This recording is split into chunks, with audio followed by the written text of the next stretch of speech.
Where is the biblical land of Ophir, where King Solomon acquired his resources to build the temple? No, it's not about gold, but the restoration of history and prophecy, which is of vital importance in these days. The following map is a very shortened recap of our Solomon's Gold series, in which we prove the Philippines is ancient Ophir and the Garden of Eden through hundreds of scriptures with historical, geographic, scientific, and linguistic support. And if you are looking for evidence, it is overwhelming, and it is found in that series of about 20 videos, not here. A difficult task indeed, but we have systematically, overwhelmingly proven all roads lead to the modern Philippines, and no other land fits. Here is that story in brief. Our journey ends at the beginning of creation, the very land where the event took place. We didn't start there. We followed the evidence, and this is where it leads. And we'll start here in chronological order. The land of creation, originally named Elda, is the same land in which Adam was exiled east of the Garden of Eden. This is where Adam spent the first Sabbath in the week of creation. And the evidence does lead to the Philippines. Adam and Eve were then taken into the Garden of Eden, which had been created in the first 7 days just to the west of Elda, modern Philippines. But we could not possibly know where that is, right? The evidence has been right under our noses all along, and we will offer a very small taste in this brief recap.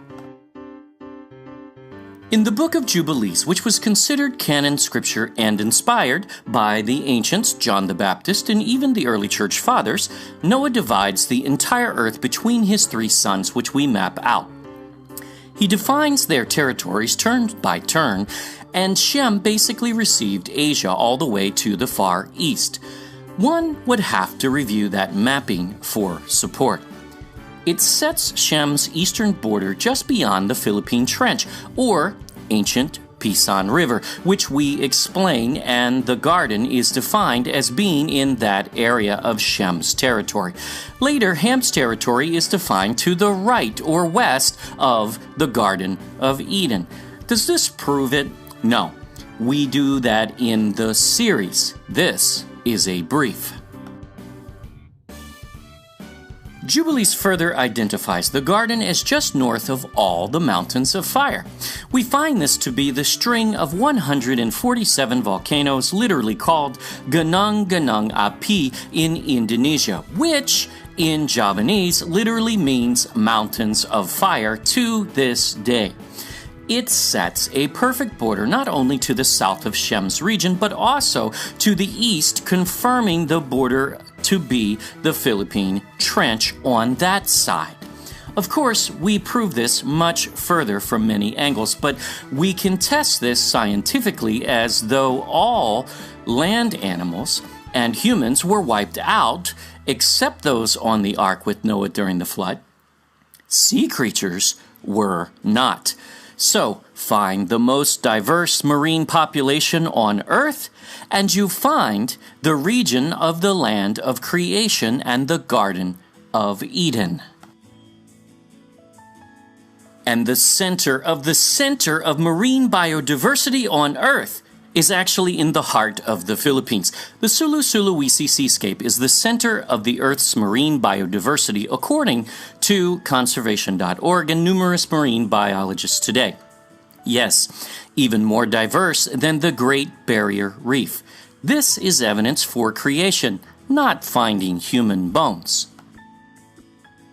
Adam and Eve sinned, and they were exiled from the Garden of Eden to the land east of it, back to Elda, the land of their creation. He tilled the ground from whence he came, and Jubilees demonstrates that is a literal reference. It is then that Adam gave his wife her name, which was not actually Eve, that's a transliteration, but in Hebrew, Hava. He then renamed the land Havilah, which varies Hava to match Eve's curse from the garden, as it means one who suffers pain that brings forth.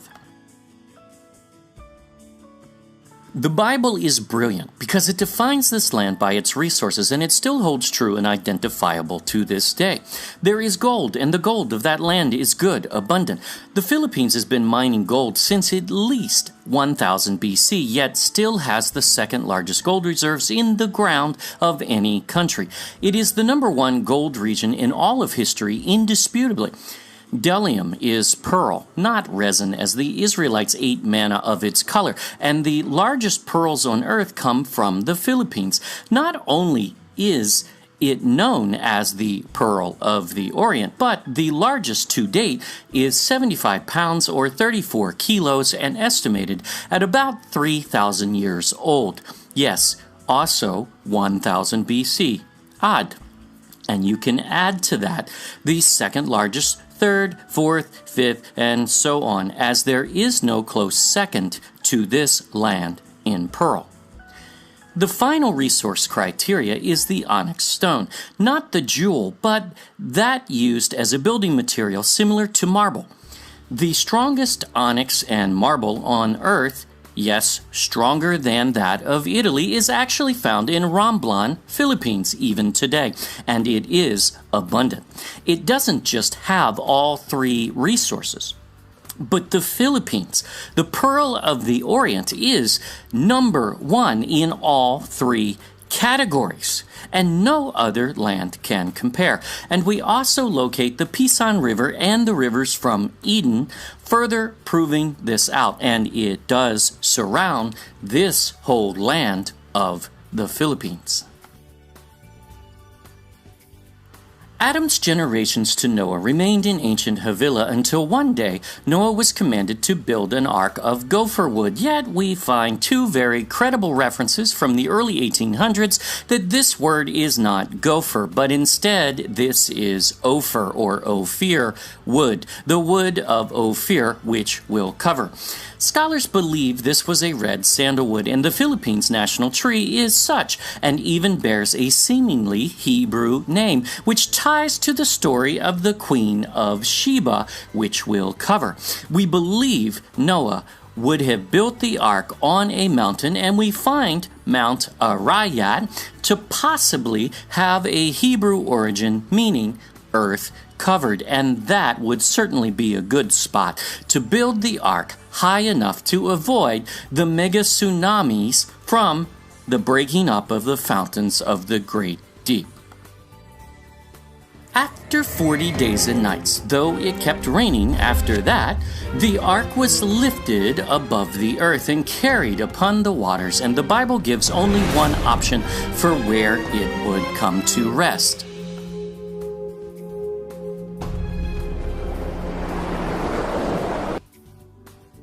The ark landed at Flood Peak when it was 15 cubits above the tallest mountain on earth, and this is the only mountain on which it could have landed on that day, as the ark was about 15 cubits below the water level and 15 above. The only mountain on which it could have landed at those biblical measurements is Mount Everest, the tallest in the Himalayas. In time, Scripture says Noah's descendants migrated from the east into the plains of Shinar, modern Iraq. So, any mountain not east of Shinar is ruled out as an option, and any mountain shorter than Everest, which happens to be exactly due east of Shinar, is also ruled out biblically. Also, the name Mountains of Ararat, where the ark rested, means highest land, and the one standalone mountain in Turkey, which is 12,000 feet too short, fits none of the biblical descriptions whatsoever, but serves to further stretch the cover-up of history erroneously. And Noah's son Shem had Arphaxad, who was given two regions, Israel, which was stolen by Ham's son Canaan, and Iran, where they lived initially from Shem's territory of Asia.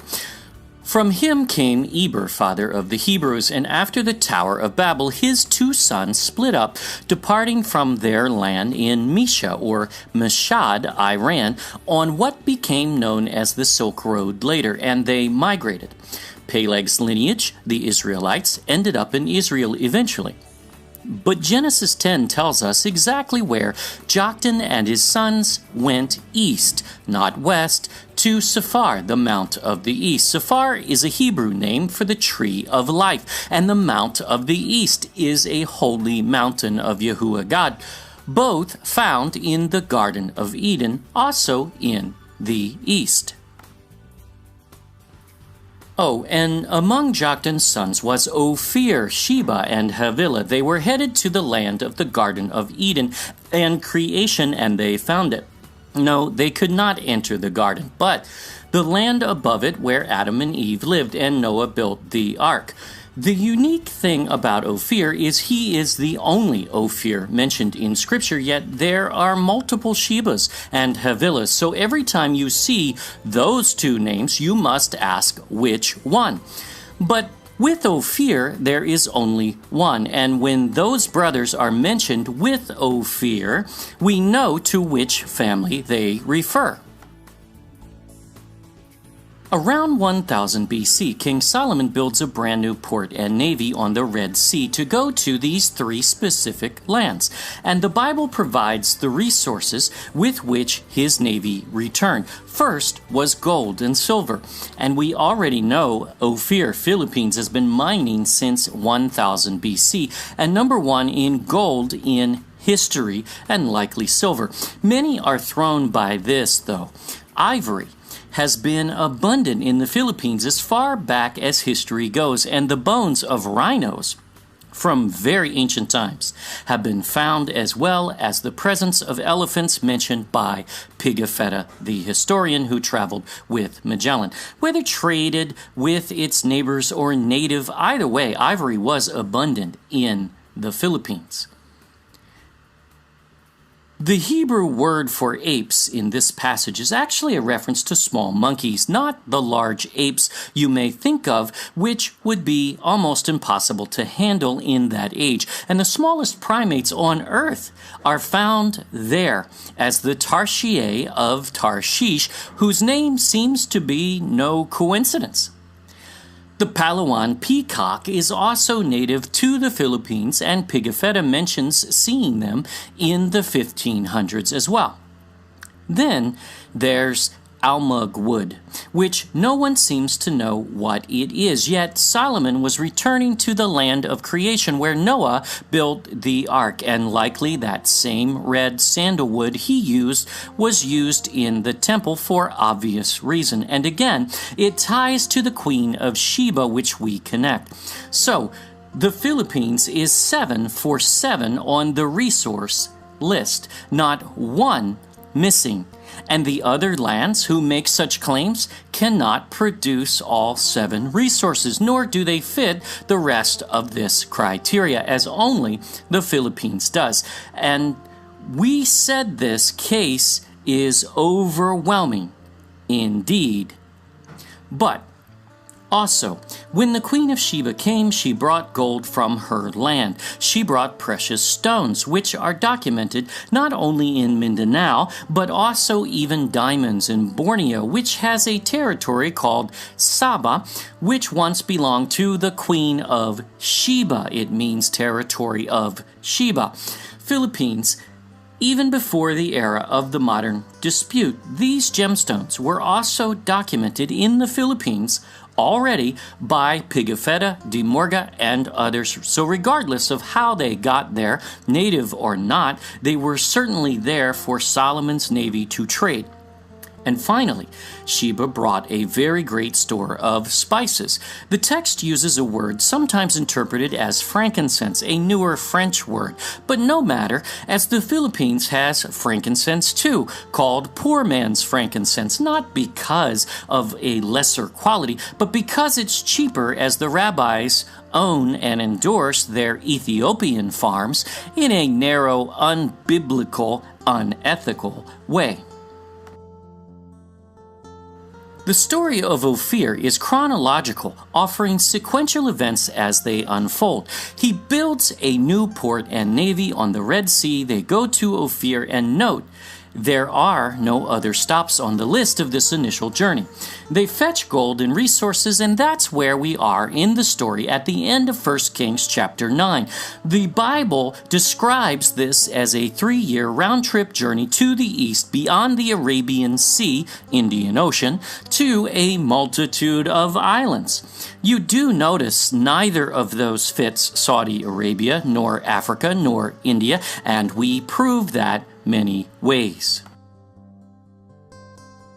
And then, in the middle of the story of Solomon's navy, after they arrive at Ophir and fetched gold, then, and only then, does the Queen of Sheba from the brother of Ophir hear of Solomon's wisdom in her own land, it says. And that's Ophir. And she comes at the same exact time as Solomon's navy, offering her gifts worth millions of dollars today at the same time as Hiram, Solomon's admiral. She arrives at the Red Sea port with Hiram, but she has an issue. She now has to get her entourage and 1,300 pounds of gold, a very great store of spices as has never been seen in Israel until that day, and jewels from there to 319 kilometers or 200 miles north to Jerusalem.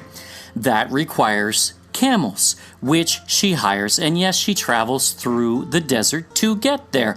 But nothing in this passage identifies her with the wrong Sheba from Cush, Ethiopia, as she is from the brother of Ophir, not Cush, nor is there any requirement for those camels to be from her land.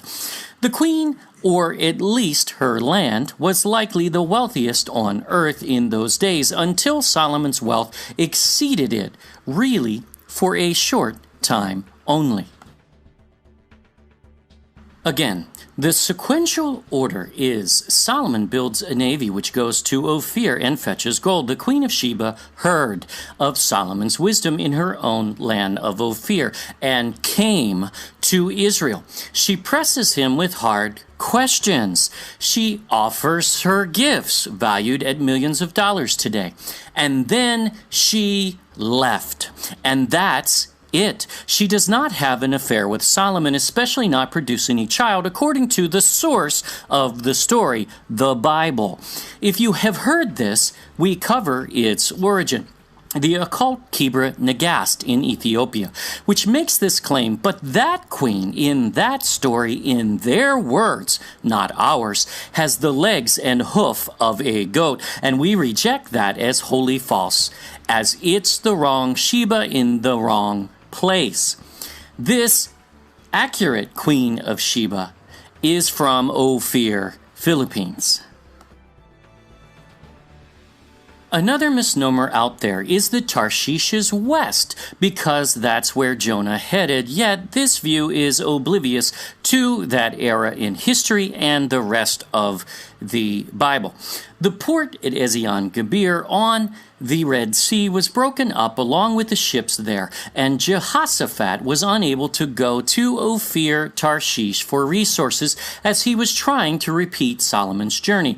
That happened just before Jonah's time, and that is why Jonah found a ship headed to Tarshish on the Mediterranean Sea at Joppa. He was running from Yahuwah, God, to as far as he could. He wasn't looking for the most efficient route, but the longest, so the ship to Tarshish had to head west, but its end journey must still be east, as it must match the other passages which say Tarshish is a 3-year round-trip journey east. And this passage does too, if one really reads it. Jonah is thrown from the ship and swallowed by the whale or large fish of some sort for 3 days.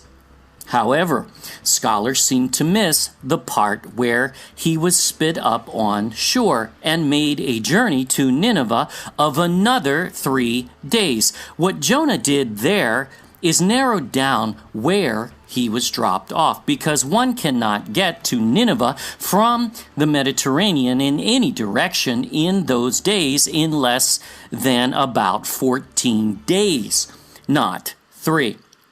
He was obviously dropped on the Persian Gulf and took the Tigris River north for a 3-day journey, which is about right.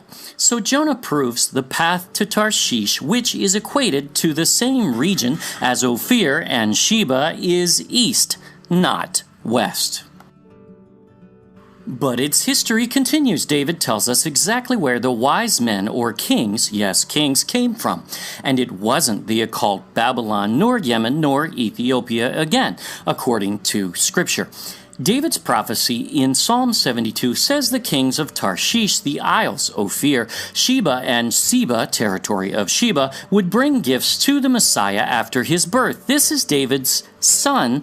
No, not Solomon, because this son has the ability to redeem souls. So this time, the people of Ophir make the journey to Israel, which is why it took 2 years to get there, as they show up when Messiah is 2 years of age.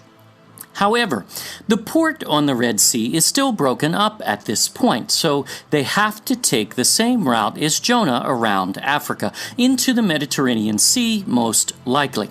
Yes, we additionally prove that the Philippines has both frankincense and myrrh, and most biblical spices for that matter. And just as the Queen of Sheba, the wise men heard from the angel who appeared in the sky in their own land. They came to worship Messiah with offerings of very great value. They offer their gifts and they leave. What does this say of those who supposedly brought the message of Jesus to the Philippines? Well, we deal with that too. But the incredibly abundant proof is that the Philippines was not speculated or guessed to be Ophir in history. It is recorded as being called such many times over. Debate is on record too, and it failed then and it fails now. In 1609, Antonio de Morga wrote that they, Ophirians, already possess in jewels and gold ingots handed down from antiquity and inherited from their ancestors. This is considerable, for he must be poor and wretched who has no gold chains, calambigas, and earrings. Does this not sound like the land of Ophir, Sheba, Tarshish, and Havilah? Well, history tells us it was, and this is also illustrated in the Boxer Codex, proven with archaeology in the Surigao treasure find of recent times and on display in the Ayala Museum of Makati of these exact same jewelry pieces, which were illustrated in 1595. Many writings don't just propose a theory that this land is Ophir, but say it was as fact. And even the natives called it Ophir, and Tarshish and Sheba was and is Cebu, a direct Hebrew variant of the word Sheba, with Saba, the disputed territory, being the property of Sheba by its definition in its Hebrew origin, because no one seems to know its origin. Well, we do. This is a list of just some of the credible witnesses to history who document this, but also the neighboring nations of India and China, even Greek history, the Malays, and the Muslims all record the Philippines as the land of gold, isles or islands of gold, mountains of gold, etc. Everyone knew this to be the wealthiest land on earth at one time, and this is what attracted the Jesuits to come and rape and pillage the gold and resources, which still continues today, but not for long, because Ophir is not a third world country and it will rise. Messiah said, "The queen of the south shall rise in judgment with this generation and condemn it." And we are seeing signs of this already today. Cebu is still known as the queen of the south today, and its name is a derivative of the Hebrew word Sheba indeed. Isaiah says, "The isles shall wait for me, and the ships of Tarshish will bring Israel's sons and daughters from afar." This has not happened yet, nor has any regathering of the lost tribes of Israel occurred, and we deal with that in our series next. From the ends of the earth. Some think this series is about gold, but we could care less about gold. This is about restoring the history and prophecy of the most significant land on earth and a deserving people. Even in recent times, the Philippines has had one of the world's fastest growing economies, and new resource discoveries abound. Here are a few. Even more gold and silver has been found. Deepwater oil fields have been found. Over 3.9 trillion cubic feet of natural gas identified. The world's biggest palladium reserve found. Even platinum found. But these are merely physical resources. The most important find is that of a people rediscovering its rich and valuable history and heritage and restoring its purpose in prophecy. And this is happening right now. As the Philippines and the world begins to learn that the modern Philippines is Ophir, land of Solomon's gold and resources used to build the temple, the land of the Queen of Sheba, the wealthiest woman in all of history. Tarshish, the mariner son of Javan, equated to the same region and resources as Ophir and Sheba. The land of the Garden of Eden and creation, Elda, even seen in common names like Imelda today. And Havilah, the land of Adam and Eve and their generations all the way up until the flood. And all of these names are not only documented and located from biblical sources, but history agrees. This land was significant before the flood. It was shortly after the flood. It was in the days of Solomon, in the days of Jonah, in the days of Messiah, even up until the arrival of the Spanish, who record incredible wealth divided among all its citizens and ships as large as the Spanish ships. And most especially, it will be in the fulfillment of prophecy in the coming days, and it is rising even now. This is evidence, and it is overwhelming, and you will find we do not speculate, but we prove this case in over a year and a half since going public with this find. No one has debunked it yet. It's okay to enter this journey with skepticism, as we certainly did as well.